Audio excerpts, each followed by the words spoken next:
Hello दोस्तों, आपका स्वागत है मेरे चैनल में। तो आज हम लोग पढ़ेंगे प्रोपोर्शनल वाल्व और सर्वो वाल्व्स के बारे में, जो कि यूज़ होता है जनरली हाइड्रोलिक्स में।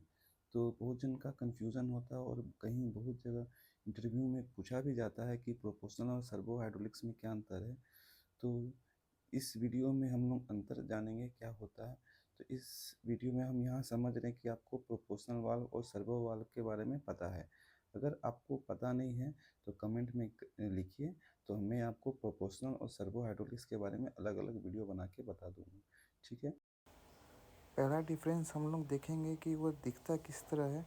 तो प्रोपोर्शनल वाल्व और सर्वो वाल्व जैसा कि आप देख पा रहे हैं कुछ इस तरह दिखता है, और सर्किट में कुछ इस तरह हम लोग प्रोपोर्शनल वाल्व को दिखाते हैं, और जो सर्वो वाल्व को भी सेम तरह से दिखाते हैं, लेकिन वो सर्वो वाल्व उसमें लिखा रहता है।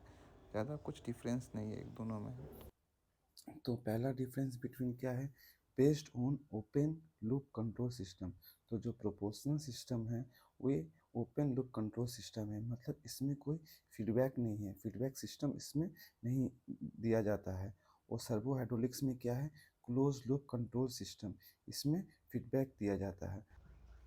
ओपन लूप कंट्रोल सिस्टम में फीडबैक का इस्तेमाल नहीं किया जाता है, और क्लोज लूप कंट्रोल सिस्टम में फीडबैक इस्तेमाल किया जाता है, जैसा कि आप फोटो में देख पा रहे हैं।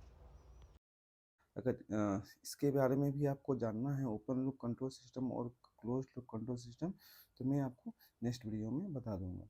ठीक है। तो इसमें समझ लीजिए कि ओपन में इतना समझ लीजिए कि इसमें फीडबैक नहीं यूज़ किया जाता है, और इसमें फीडबैक का यूज़ किया जाता है। फीडबैक के हिसाब से ये फिर और कमांड देता है कि ये और जाना है, और मतलब एक्चुएटर को ऑपरेट करना है या नहीं करना है। ठीक है। इसमें सेकंड पॉइंट है कंट्रोल। ये क्या करता है, डायरेक्शन को कंट्रोल करेगा और स्पीड को कंट्रोल करेगा एक्चुएटर का। ठीक है। और लेकिन सर्वो हाइड्रोलिक्स में क्या करेगा, डायरेक्शन को भी कंट्रोल करेगा, स्पीड को कंट्रोल करेगा, पोजीशन और प्रेशर को कंट्रोल करेगा। तो देखिए, सर्वो हाइड्रोलिक्स बहुत ही एडवांस टेक्नोलॉजी है। तो लेकिन ये इसका जो कॉस्ट है बहुत ही ज़्यादा है, और प्रोपोर्शनल वाल्व का कॉस्ट बहुत कम है। तो इसलिए ज़्यादातर हम लोग प्रोपोर्शनल वाल्व का यूज़ करते हैं। ठीक है। Has a wide overlap 10 to 20% in its centre position. जो इसका जो स्पूल मूवमेंट है, जो स्पूल में जो लैप रहता है, वो क्या रहता है, 10 से 20% सेंटर पोजीशन में ओवरलैप्ड रहता है। ओवरलैप्ड मतलब आपको अभी अभी नेक्स्ट नेक्स्ट फोटो में आपको मैं दिखा दूंगा। जीरो लैप में क्या होता है, जो स्पूल का जो लैंड और पोर्ट का जो विड्थ सेम साइज का होता है। ठीक है। और ओवरलैप में क्या होता है, स्पूल का जो लैंड पोर्ट का विड्थ से ज़्यादा होता है, मीन्स ओवरलैप्ड रहता है, जैसा कि आप देख रहे हैं। कि क्या होता है सेंटर ओवरलैप, मतलब ओवरलैप क्या होता है। सर्वो हाइड्रोलिक्स में क्या होता है, जीरो और नेगेटिव ओवरलैप होता है। तो इसमें जीरो और स्पूल में जो इसका जो बैंड विड्थ रहता है, ये इसमें क्या होता है, जीरो ओवरलैप और नेगेटिव ओवरलैप रहता है। ठीक है। Spool movement is much longer. इसमें स्पूल मूवमेंट क्या होता है, बहुत ही ज़्यादा होता है। मतलब स्पूल मूवमेंट देखा जाए तो इस तरह जो मूवमेंट होता है प्रोपोर्शनल वाल्व में, एज कंपेरेटिवली सर्वो वाल्व से, इसमें स्पूल मूवमेंट ज़्यादा होता है। और सर्वो हाइड्रोलिक्स में स्पूल मूवमेंट बहुत ही थोड़ा सा होता है, उसी में काम हो जाता है। ठीक है। डर्ट सेंसिटिव बहुत ही लेस है। डस्ट सेंसिटिव मतलब कि अगर ऑयल में आपका कहीं भी कुछ पार्टिकल या फॉरेन पार्टिकल उसमें अगर आता है, तो वो उसके लिए वो डस्ट सेंसिटिव कम है, मतलब वो उसको उसमें ऑपरेट कर लेगा, ना कि उसमें कुछ प्रॉब्लम आएगा। लेकिन इसमें क्या है कि सर्वो हाइड्रोलिक्स में जो ऑयल का क्लीननेस बहुत ही प्रीमियम चाहिए, बहुत ही अच्छा चाहिए, तभी ये सही से ऑपरेट कर पाएगा। नहीं तो इसका जो अंदर का जो नोजल वोजल है वो जाम हो जाएगा। तो देखिए, बगल में हम जो है ऑयल क्लीननेस का एक कोड लिखे हैं, आईएसओ कोड है, जिसको हम ऑयल क्लीननेस के तौर में इसको रिप्रेजेंट करते हैं। जैसे कि एग्जांपल में देखिए, प्रोपोर्शनल वाल्व के लिए चाहिए 18/15/12, और सर्वो के लिए चाहिए 17/14+11। आपको लग रहा होगा कि ये क्या चीज़ है। तो ये देखिए, ये हम लोग ये इसको जो है ऑयल क्लीनेस का कोड है, इसको हम लोग ये 4 माइक्रोन को रिप्रेजेंट करता है, ये 4 माइक्रोन को रिप्रेजेंट करता है, ये 6 माइक्रोन को रिप्रेजेंट करता है और ये 14 माइक्रोन को रिप्रेजेंट करता है। ठीक है, ऐसा नहीं कि ये 4 माइक्रोन का 18 पार्टिकल है, ऐसा नहीं है, इसका भी एक कोड है समझने के लिए, तो ये मैं आपको बता दूंगा। तो बस समझिए, आपका थंब रूल है इसको ऑयल क्लीननेस चेक करने का। जो फर्स्ट नंबर है, जो 18 नंबर है, उसमें आप 11 माइनस कर दीजिए, इसमें 11 माइनस कर दीजिए। अगर हम 18 में 11 माइनस करेंगे तो क्या आएगा, 7। तो हमारा हमारा जो नैश वैल्यू है वो 7 है, हमारा नैश वैल्यू 7 है। पहला पहला लेटर से ही आपको जो नंबर से ही माइनस करना है 11, सेकंड या थर्ड से नहीं करना है। इसमें अगर हम 11 माइनस करेंगे तो क्या होगा, 6, ये हो गया 6। तो हमारा जो नैश वैल्यू है वो नैश वैल्यू देखिए, हमारा ये जो प्रोपोर्शनल वाल्व के लिए है 7 तक चाहिए। ठीक है, मतलब 7 के अंदर चलेगा लेकिन 7 से बाहर नहीं जाना चाहिए। मतलब ये नैश वैल्यू जितना कम होगा, ऑयल क्लीननेस उतना ज़्यादा अच्छा होगा। अगर नैश वैल्यू मान लीजिए 1 है तो समझ लीजिए कि ऑयल का क्लीननेस प्रीमियम क्वालिटी का है। ठीक है, तो जितना ये नंबर कम होगा, ऑयल क्लीननेस उतना ही ज़्यादा अच्छा होगा।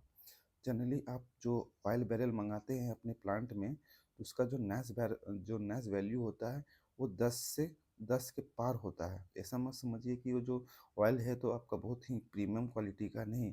उसको हम लोग उसको और फिल्ट्रेशन करते हैं, फिल्टर करके उसको जो नैश वैल्यू है या ऑयल क्लीननेस और उसको अच्छा करते हैं। ठीक है, तो जो बैरल में आता है उसका नैश वैल्यू 10 से ज़्यादा होता है, उसको मत दिमाग में रखिए कि वो आपका प्रीमियम क्वालिटी है। हमको बहुत सारा filtration, offline filtration, inline filtration उसको करके हमको उसको प्रीमियम क्वालिटी का बनाना पड़ता है।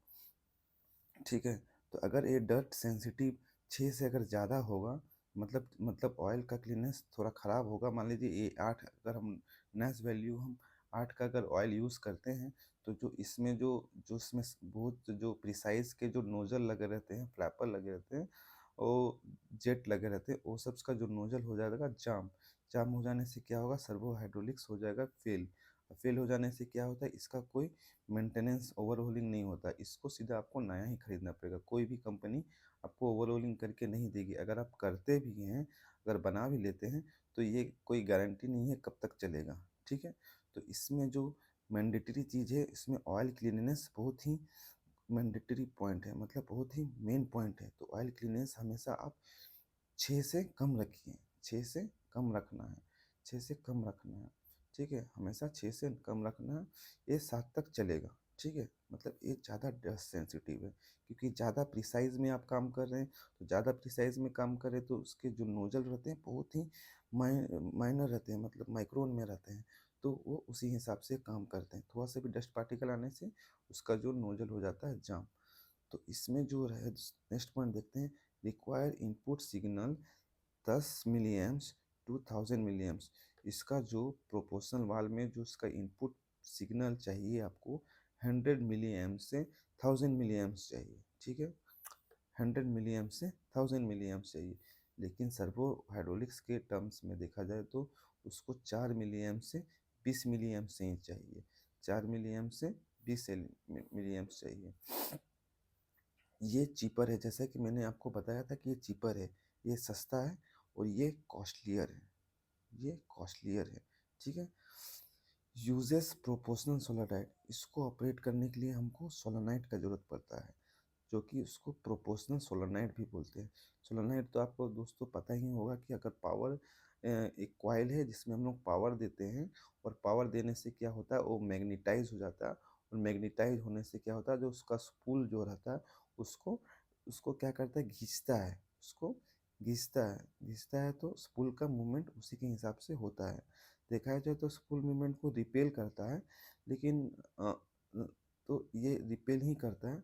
तो जब भी इसमें मैग्नेटाइज करेंगे तो क्या करेगा, वो कॉइल क्या हो जाएगा, मैग्नेटाइज हो जाएगा। जैसे हम 100 मिलीएम्प से ऊपर देंगे तो मैग्नेटाइज हो जाएगा और उसका जो स्पूल मूवमेंट शुरू हो जाएगा। ठीक है, अगर पावर हटा देंगे तो क्या हो जाएगा, कॉइल मैग्नेटाइज जो है वो नॉर्मल कंडीशन में आ जाएगा। इसमें क्या होता है, हम लोग सोलेनॉइड यूज़ नहीं करते हैं, इसमें हम लोग टॉर्क मोटर यूज़ करते हैं, टॉर्क मोटर।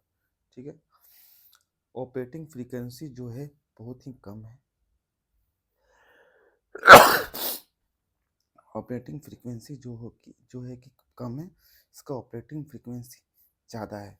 फ्रीक्वेंसी के टर्म्स में यहाँ देखा जाए तो हम यहाँ बोलना चाह रहे हैं कि ये प्रोपोर्शनल वाल्व ज़्यादा बार ऑपरेट नहीं हो पाएगा। मान लीजिए अगर आप 1 मिनट में इसको 50 बार करेंगे तो उस कंडीशन में ये हार मान जाएगा, उसको हम ज़्यादा फ्रीक्वेंसी में ऑपरेट नहीं कर सकते हैं। ठीक है, 1 मिनट में 10 बार करिए, 20 बार करिए, ज़्यादा करते हैं तो बेचारा वो इसमें प्रॉब्लम आना शुरू हो जाएगा। तो इसका ऑपरेटिंग फ्रीक्वेंसी कम है, इसका फ्रीक्वेंसी ज़्यादा है। मतलब आप ज़्यादा कर जितना बार भी करिए, इसको कोई मतलब नहीं है, जितना बार भी इसको एक्सरसाइज कराइए कोई मतलब नहीं है, ये इसी के लिए ही बना हुआ है। इसमें क्या है, फ्रीक्वेंसी ऑपरेटिंग फ्रीक्वेंसी ज़्यादा क्या है, इसमें स्पूल मूवमेंट देख रहे हैं ना, स्पूल मूवमेंट बहुत ही ज़्यादा होता है। तो आप ज़्यादा कराएंगे तो ऑपरेटिंग फ्रीक्वेंसी मान लीजिए ज़्यादा होगा तो स्पूल मूवमेंट क्या होगा, बहुत ज़्यादा होगा, मूवमेंट करेगा, बहुत मूवमेंट करेगा। तो इस केस में वो फेल हो जाता है।